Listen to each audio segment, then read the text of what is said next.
Okay, algebra, this is section 1.4. This is going to be kind of similar to what we did in section 1.3, but a little bit more than that. Instead of doing just slope, we're doing the entire linear equation. And most linear equations are in slope-intercept form, okay? And the way slope-intercept form works is, I'm going to write this really big. It's written right here, but I'm going to write it big at the top of your paper so that if you look back on this, you can see it. And it is y equals mx plus b. And the only thing that we have to figure out is what the m value is and what the b value is when we do this.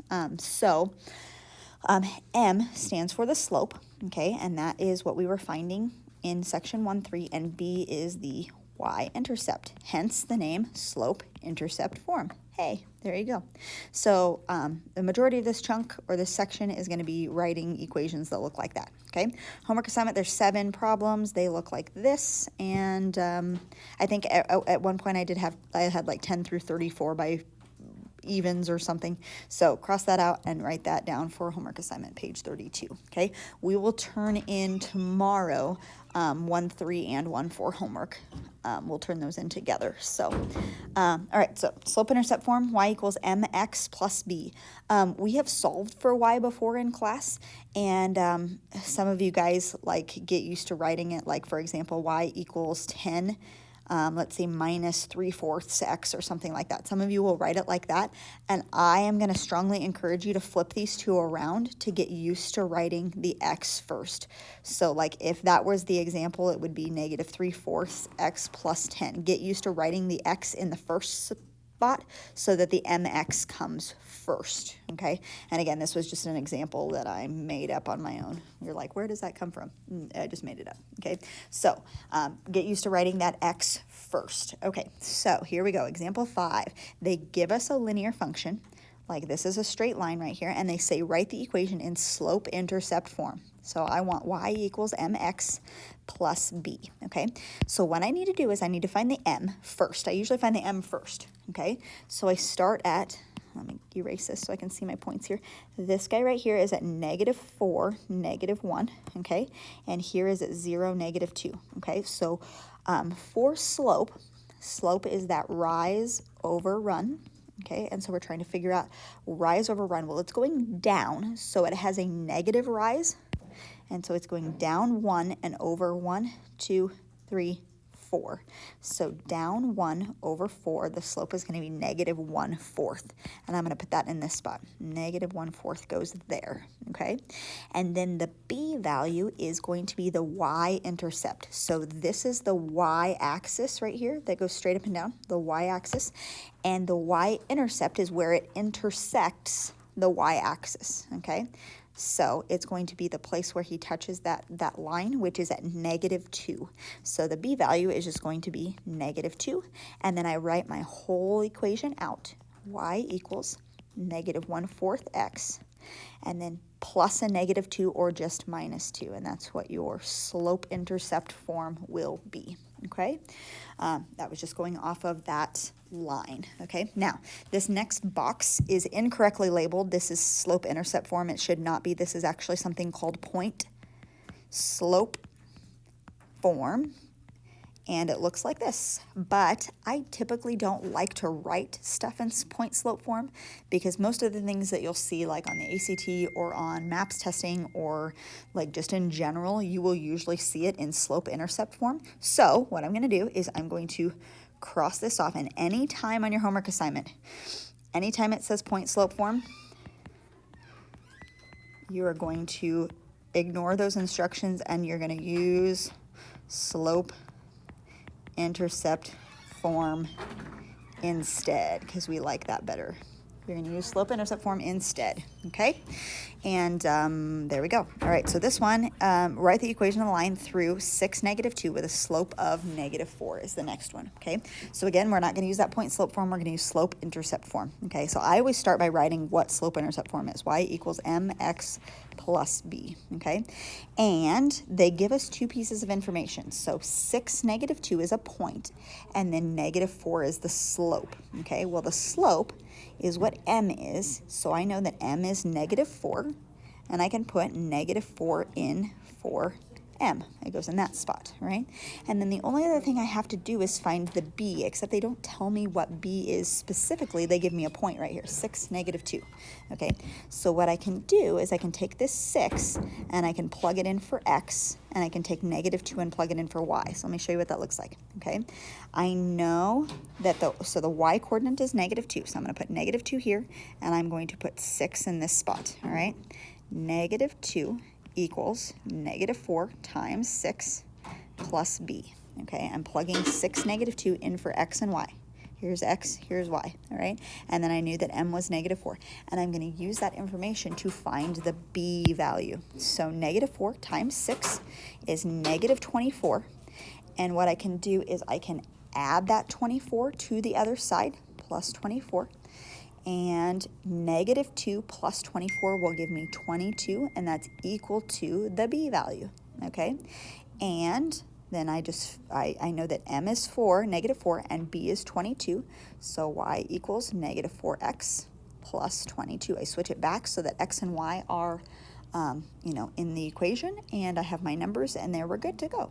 Okay, so if they give me a point, I just plug that in for x and y to find the b, okay? All right, here we go. Next one. All right, now they're giving us a little bit less and less and less information each time.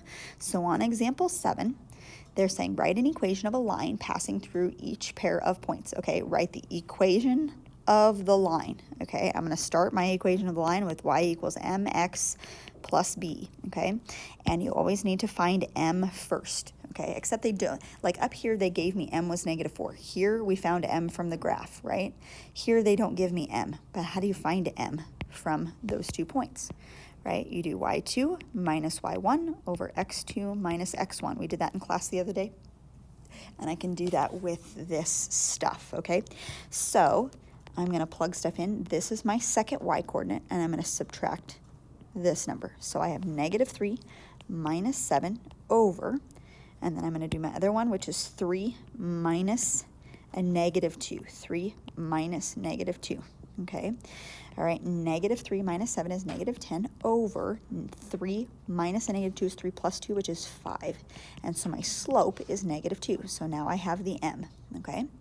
And then I need to write my equation, I need to find the b value. So I have m is -2. I'm going to plop that in that spot, and I need to find the b. So now I'm kind of like at this step where I was. I know that m is -2 now, right? Here they gave me -4, and then they give me 1 point. And so just like we did here, we're going to plug in for x and y to solve for that b value, okay? Now, I have 2 points that I get to choose. I can choose -2, 7, or I can choose 3, -3. It doesn't matter which one you choose. I mean, both of those are equally ugly, probably. So let's choose the second one. I don't know. We'll just be different. Let's choose the second one. So 3, -3. All right, I know -2 goes in this spot. And just be careful that the first one is the x coordinate and the second one is the y coordinate. So when you're plugging in, it's really tempting for me to put this 3 in the y spot because that's the first thing that appears in my equation, but they actually crisscross. So this 3 goes here and this 3 goes there, right? Like they go in the opposite spots, okay? So I have -3 as the y. I have -2 times 3 is the x, and then plus b, and b is what we're solving for, okay? So I'm going to first multiply these two together. -2 times 3 is -6, and then I'm going to add that 6 to get him to the other side. -3 plus 6 is 3, and I have both pieces of information. I have the m, I have the b, and now I'm going to put them together. Y equals mx plus b, so -2x plus 3, and that's the equation of that line that it goes through, okay? So if this is the first time you've done this, if you don't remember doing this from Algebra 1, it might seem like a little confusing, but the more you do this, it's like, oh, okay, I know exactly what, and this appears, like this process appears a lot on MAPS testing and on the ACT. I think you have to do this for like 3 different problems on the ACT, which is like a huge jump, like that's huge. So part B is a little bit trickier because we have something funny that will end up going on. So we're going to start by y equals mx plus b. I write him out first. and we're going to find that m first. Okay, y2 minus y1 over x2 minus x1. Okay, my y coordinate is 6, and I'm going to subtract a -7. So 6 minus -7 all over, this is where the funny business happens, 4 minus 4. Okay, all right, 6 minus a -7, or 6 plus 7 is 13, and 4 minus 4 is 0. 13 divided by 0, I have a poster in my room, I'll have to point it out to you tomorrow, that says friends don't let friends divide by 0, because you cannot divide by 0. Dividing by 0 is undefined. It is an undefined solution, okay? So that means my slope is undefined. I don't have a slope, right? Okay, so rather than doing like using the normal process, I'm just gonna think about where these points live, okay? And I'm gonna kind of like sketch them in my brain here. All right, so 4, -7, 1, 2, 3, 4, 1, 2, 3, 4, 5, 6, 7, he is down here, and 4, 6 is 1, 2, 3, 4, 5, 6 up here. So what we have going on is we have a line that is straight up and down, okay? And that's what happens when your x coordinates are the same. We have a line that's straight up and down. And so what's happening is that this line is not going to look like y equals mx plus b, really. It is just going to be x equals 4. Okay, and that's the equation of that line, a line that's going straight up and down. It is cutting through the x-axis. This is the x-axis, the one that goes this way. It's cutting through the x-axis right here at 4. So that's what he will look like, okay? Now I'm going to do one more example off to the side over here, and let's say that you have the points 1, 6, and let's say you have the point like -3, 6. Okay, here the y coordinates are the same. So if that happens, I have 1, 6, 1, 2, 3, 4, 5, 6, he's right there, and -3, 6 is this dot right here, and there I have a horizontal line, okay? And that's going to be kind of the same way. It's not going to look like y equals mx plus b, and he is going through the y-axis. This is the y-axis. Okay, and he's going through the y-axis at 6, okay, because the this y-axis is 6, or the y-coordinate is 6. So when you have a vertical line going straight up and down, it's x equals that number. If you have a horizontal line, it's going to be y equals that number, okay? So there you go. That's a lot of information. We got one more left, and we're talking about lines that are parallel versus lines that are perpendicular. Okay, so parallel lines, if you look at this little diagram right here, these two lines are parallel.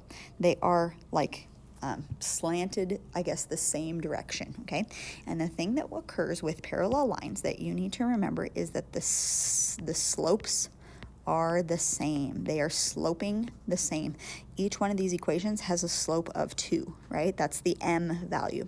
So that means that each one of these is going up 2 over 1, up 2 over 1, right? Same thing here, up 2 over 1. If they were sloping differently, they wouldn't be slanted the same. So they will have the same slope. And for two lines that are perpendicular, okay, perpendicular means that they intersect, but they intersect in a special way. They make a 90-degree angle, okay, where they intersect, okay? And what's going to happen with their slopes is their slopes are